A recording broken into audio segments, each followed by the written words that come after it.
درود بر همه شما دوستان، به چنل متین زد خیلی خوش اومدین. طبق گفته‌هایی که در ویدیوی قبلی داشته بودیم قرار بوده یک اتچمنت از گان که آن بذاریم، یا بهتر بگم همون عمو کریم. دوستان بهتون بگم که این گان واقعا خفنه، اتچمنت خیلی هم خفنی هم هسته.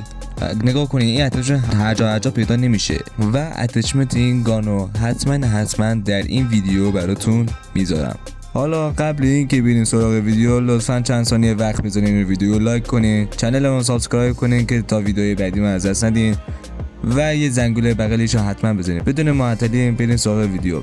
دوستان بهتون میگم که داشتن اتچمنت خیلی خوب از شاتگان عمو کریم اصلا و ابدا به این معنی نیست واقعا کار اشتباهی کردم که بتونین طرفو به راحتی بخوابونید. باید کلی کارهای مختلفی یاد داشته باشیم، مثل موون زدن. حالا شاید یه سریاتون ندونین که موون چیه. باید بهتون بگم که موومنت یعنی جا خالی دادن از کسایی که دارن به شما تیر میزنن. به عنوان مثال فرض کنین یه جا دارین دور میزنین و یه شاتگان پلیر سرکلش پیدا میشه و میخواد شما رو بزنه و شما هم که الکی وای نمیسته که طرف به راحتی شما رو بزنه، یه سرم خوری پرش میزنه و کلی کارهای مختلف دیگه انجام میدی که طرف نتونه شما رو بزنه. پس بچه‌ها بیاد داشته باشین که موومنت زدن واقعا خیلی مهمه، پس اینو بیاد داشته باشید. در ضمن دقت بالایی هم باید داشته باشین. در این ویدیو که دارین میبینید دیگه کل انمی علنگ در بدن هست که دارن به راحتی وان شاتشون میکنن. پس بدونین بچه‌ها دقت بالا باعث پیشرفت بازیتون میشه. حالا اگه دقت بالایی نداشته باشین چه اتفاقی میفته؟ هیچی، انمی به راحتی لط و پارمون میکنه. والا دوستان دروغم چیه؟ در این بازی که شما میبینین فکر میکنین چطوری من زنده میمونم؟ بخاطر همین دقت بالایی که دارم.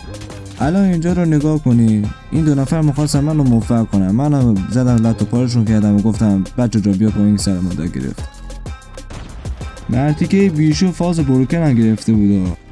حالا اینجا رو نگاه کنین، اینجا یه تیره از بک میزنم. ولی بچه‌ها بهتون بگم که مرتیکه کفافته بک زنی اصلا هم چیز بدی نیست. مثلا دارم یه جایی راه میرم، یه نفر یهو منو از بک میزنه، نمیام مثل پلیرهای دیگه وقتی از بک خورده میشم بگم آقای فلان شده تو چرا منو از بک زدی، نه یه حساب نیست و فلان این داستانا. حتی بچه‌ها منم به شخصه خیلی از انمی‌ها رو از بک میزنم. مثلا فرض کنیم در یه جایی دارم قدم میزنم و از بک یه انمی در میام، من بهش نگاه که نمیکنم که باش سلام علیکم ما باش شایی بخورم اینا، نه، بدون هیچ رحمی میزنمش، چون طرف تقصیر خودشه که حواسش به پشتش نبوده، حواسش به بکش نبوده، حواسش رو جمع نکرده. پس بیاد داشته باشین که بچه‌ها از بک زدم هیچ اشکالی نداره. بچه‌ها تا یادم نرفته یه فنی رو بهتون بگم. بچه‌ها ما یه فنی داریم به اسم کیل استریک. حالا بچه‌ها شاید خیلیاتون ندونید این کیل استریک چی هست، چه کاربردی داره، چی کارا میکنه.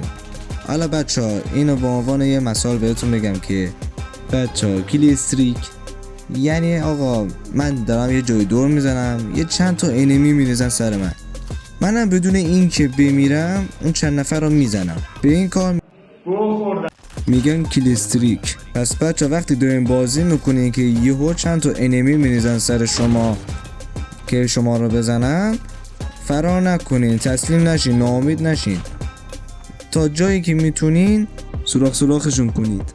وقتی شما هم اونا رو میزنین میبینین چه جالب کیل استریک کردن. و در ضمن بهتون بگم بچه‌ها هیپفایر هم خیلی مهمه، چون بچه‌ها خیلی از پلیرها دیده بودم وقتی نزدیک انمی میشن هیپفایر نمیزنن، با ایم گرفتن طرف رو میخوان بزنن، ولی اینجوری فایده نداره. شما تا بیای ایم رو بگیرین طرف زده شما رو ناکار کرده.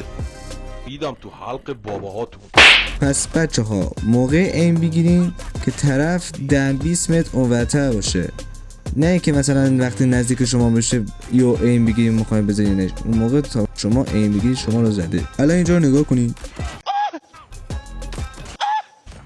الان اینجا کیل استریک کردم. حالا باشه بچه‌ها قبول دارم اینا 2 نفر بودن، اگه 3 نفر باشن 4 نفر باشن اینا اوکی، اون که میگن کیل استریک. پس لایک و ساب کن تا شب نیومدن تو خوابت. در ضمن بهتون بگم بچه‌ها شاتگان بازی یه جورایی بستگی به شانسمون هم داره، چون خیلی از ما پلیرها حداقل تجربه از شاتگان رو داریم، پس میدونیم که شاتگان هم یه جورایی بستگی به شانسمون هم داره. حالا میپرسین که متین چرا همچین چیزی رو میپرسی؟ خب بچه من خیلی از پلیرها رو دیده بودم که با شاتگان وقتی به انمی کارگر افغانی مظلوم گرفت شلیک میکردن اصلا وانشات نمیشد، یعنی دمیج میشد فقط. حتی منم همچین تجربه هم دارم، همچین سابقه هم حتی منم دارم. کلا حتی فشاری هم شدن. خیلی از انمی ها به خاطر همچین چیزی فشاری میشن. منم به خاطر همین موضوع اتچمنت کریمو ساختم که این موضوع دمیج کردن رو حل بکنه که فشاری نخوره. ولی بچه ها میدونین چی منو از دمیج کردن فشاری میکنه؟ چند تا گان شاتگان هست که این بنده خدا رو نمیدونم برای چی اومده جلو ایم من. بگذاریم. چند تا گانه هست به اسم R9 و جک 12 و استریکر. این سه تا شاتگان واقعا رو اعصاب ترین گانای بازی هستن که خیلی از پلیرهای نیمه نادان احمق نوبسه از این گانا استفاده میکنن. فرض کنید یه دوئل یه تک به تک هستین که دارین با اون طرف بازی میکنید که یه طرف جک 12 رو در میاره و شما رو تیکه پاره میکنه. از من زخم خورده به شما بچه ها نزدیک کسایی که همچین سه تا گانایی که دارن نزدیک نشین، مگر نه ازرایی میان سراغتون. چی گفت؟ بچه ها یه سلاح دیگه هم هست به اسم ریلود که اینو بهتون بگن که بچه ها به معنای خشاب عوض کردنه و این ریلود کردن هم خیلی مهمه. حالا میگین که متین حالا چیش مهم هست زیاد که اینقدر کشش میدی؟ خب بچه حالا بدون خشاب که نمیتونیم بازی کنیم. مثلا فرض کنین که داریم یه جا قدم میزنین، اونم شاتگانتون فقط یه دونه تیر داره، بعد یه شاتگان پلیر سر کلش پیدا میشه و سعی میکنه شما رو بکشه. شما با یه تیر میزنید یا میبینی شانسی یا وانشات نشده یا ریجستر نشده و اون موقع حالا مجبورین که ریلود کنید و تا شما ریلود رو تمام بکنید طرف شما با یک شات میزنه میخوابونه و اینو خیلی ها هستن که تجربه شو دارن، سابقه شو دارن. حتی منم به شخصا که باشه منم تجربه شو دارم. پس بچه ها بیاد داشته باشین که تیرتون باید پر خشاب باشه که وقتی در موقعیت اضطراریگی کردین تیرتون تمام نشه که بتونی خاندان طرف بیارین جلو چشش. و راستی بچه ها خیلی از ما پلیرهای ایرانی حتی احتمالا تجربهشان دارن. حالا حدس میزنین چی میتونه باشه؟ خب معلومه پینگ. خدا بس دیگه خسته شدیم دیگه.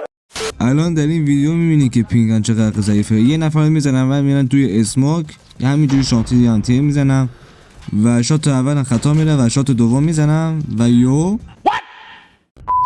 همون تو که در بازی دیده بودیم طرف با کاتانا اون در فاصله 5 متری تونسته منو بزنه. والا البته اگه پینگت بالا باشه همچین چیزی بعیدم نیست. پس بچه‌ها درکتون میکنم در بازی که هستین یو پینگتون میره بالا، آقا تیر تو ریجستر نمیشه، اصلا راه نمیرین، حتی خود انمی هم وقتی بهش تیر میزنین اصلا تیر به ریجستر نمیشه. درکتون میکنم بچه‌ها، واقعا هم بهتون حق میدم. حالا جدا از این بس حالا در این ویدیو میبینی که یه شات اینو میزنن، یه شات اونو میزنن، یه شات این طرفو میزنن و یه شات اون یکی دیگه هم میزنن. آقا یکی دیگه هم راه میرن و یه دو تا دافولی رو مشاهده میکنن و باهاشون سلام علیکم میکنن و بعد اینکه با اونو سلام علیکم کردن و اون یکی طرف هم با یه شات میخوابونن و یکم دیگه که میرن جلو یه عقو یکی دیگه هم میزنن و اون یکی دیگه از اون سر کوچه هم میزنن. دیگه وقتی یه انمی میبینی هم خود راضی، هم خانواده راضی، هم خدا راضی، خود به چی بهش رحم کنی، همینجوری بزن بره پی کارش. بچه‌ها ما در این بازی یک کاری داریم به اسم هم تیمی. دیگه وقتی یه تیمی رو پیدا میکنین که هم حرفه‌ای باشه، هم کار درست و هم سابقه دار و هم با تجربه، چطور دلتون نیاد که باشون هم تیمی کنین؟ الان در این ویدیو مشاهده کنین هم دارن میرن جلو، یه نفر از بالا سطح آشغال میاد هم میخواد منو بکشه، یهو سرکله این رفیقم پیدا شده و منو نجات داد و کارش تاثیرگذار بود. حالا بهتره بحث اینقدر کشش ندم. خب بچه‌ها اینم از این اتچمنت، امیدوارم از این اتچمنت لذت ببرید. حالا بهتون بگم که بچه‌ها این اتچمنت واقعا تاثیرگذاره. حالا بریم با این اتچمنت هر چقدر دلتون میخواد همه رو سوراخ بکنید. خب بچه‌ها اینم از این ویدیو بوده. امیدوارم از این ویدیو خوشتون اومده باشه و لایک و سابسکرایب فراموش نشه. و اگه از گان دیگه می‌خواستین اتچمنت خیلی خوبی براتون بسازم زیر کامنت ها برامون بنویسید و در ضمن قلب زردم فراموش نشه. بچه‌ها تا ویدیوی دیگه میبینمتون. فعلا بای.